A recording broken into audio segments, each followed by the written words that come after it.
Saludos desde Trébol. Ponemos al alcance de quien lo desee un catálogo de todos los servicios que se realizan en el mismo. Las intervenciones que se hacen desde nuestra metodología generan oportunidades de participación y de integración en la comunidad de las personas con discapacidad, generando así la normalización en la misma. La estructura de apoyo Trébol actúa como intermediario ante la sociedad y la persona con discapacidad, para que de esta manera se lleve a término una socialización efectiva y real. Y para ello es vital la formación, el acompañamiento y el apoyo que se dan en todos los ámbitos de la vida y que pertenecen a todo el conjunto de la sociedad.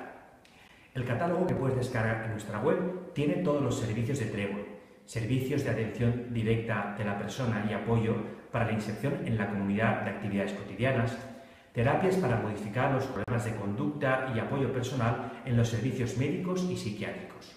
Prevención a través de logopedia de trastornos en la comunicación humana, fisioterapia para tratar distintas alteraciones motoras, problemas emocionales, afectivos y distintas habilidades e integración sensorial. Acompañar a la persona con discapacidad a cualquier espacio que la familia demande, médicos, pediatras, maestros, también el material educativo adaptado necesario para cada caso.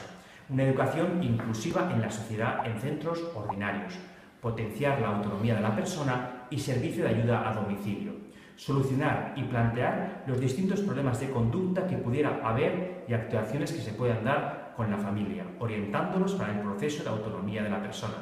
Desde Trébol apostamos por la integración de las personas con discapacidad, procurando los apoyos de todo tipo necesarios para que esto pueda llevarse en la realidad.